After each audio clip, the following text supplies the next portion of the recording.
السلام علیکم۔ یہ واقعہ ایک متوسط طبقے سے تعلق رکھنے والے خاندان کا ہے۔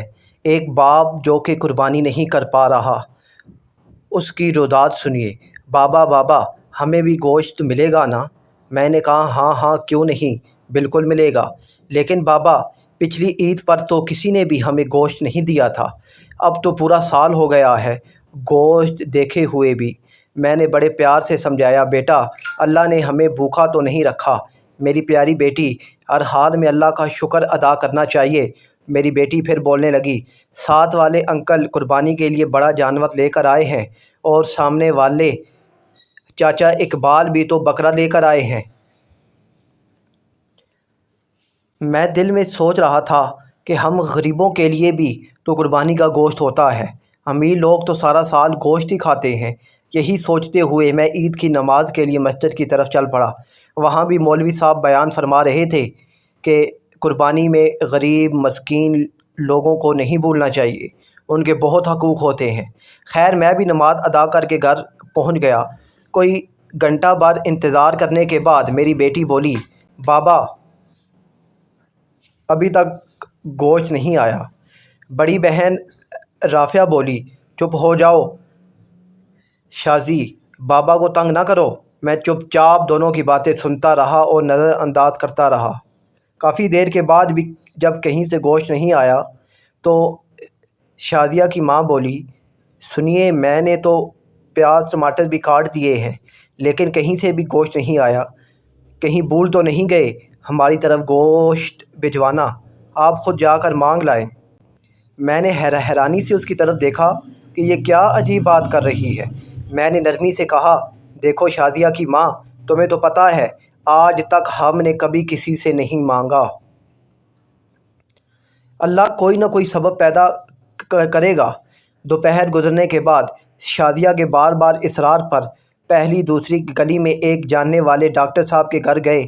بیٹی کا مایوسی سے بھرا چہرہ برداشت نہیں ہو رہا تھا، اس لیے مجبوراً اس کو ساتھ لے کر چل پڑا۔ ڈاکٹر صاحب دروازے پر آئے تو میں بولا، ڈاکٹر صاحب میں آپ کا پڑوسی ہوں، کیا قربانی کا گوشت مل سکتا ہے؟ یہ سننا تھا کہ ڈاکٹر صاحب کا رنگ لال پیلا ہونے لگا اور حقارت سے بولے، پتہ نہیں کہاں کہاں سے آ جاتے ہیں گوشت مانگنے۔ تڑاق سے دروازہ بند کر دیا۔ توہین کے احساس سے میری آنکھوں میں آنسو آ گئے، لیکن بیٹی کا دل نہ دکھے، آنسوؤں کو زبردستی پلکوں میں روکنے کی کوشش کرنے لگا۔ آخری امید اقبال چاچا بوجھل کے قدموں سے چل پڑا۔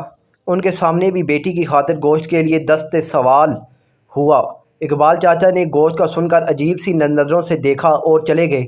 تھوڑی دیر بعد باہر آئے تو شاپر دے کر جلدی سے اندر چلے گئے، جیسے میں نے گوشت مانگ کر گناہ کر دیا ہو۔ گھر پہنچ کر دیکھا تو صرف ہڈیاں اور چربی۔ خاموشی سے اٹھ کر کمرے میں چلے آیا اور بے آواز آنسو بہتے جا رہے تھے۔ بیوی آئی اور بولی، کوئی بات نہیں، آپ غمگین نہ ہوں، میں چٹنی بنا لیتی ہوں۔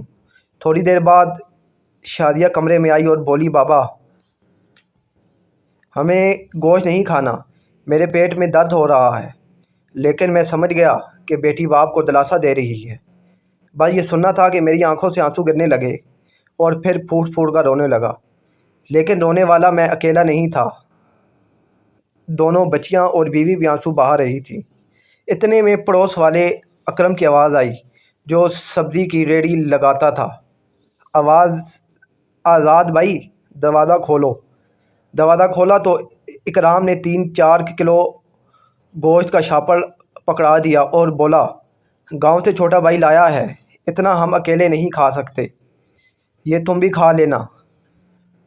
خوشی اور تشکر کے احساس سے آنکھوں میں آنسو آ گئے اور اکرام کے لیے دل سے دعا نکلنے لگی۔ گوشت کھا کر ابھی فارغ ہوئے ہی تھے کہ بہت زور کا طوفان آیا، بارش شروع ہو گئی، اس کے ساتھ ہی بجلی چلی گئی۔ دوسرے دن بھی بجلی نہیں آئی۔ پتہ کیا تو معلوم ہوا ٹرانسفارمر جل گیا۔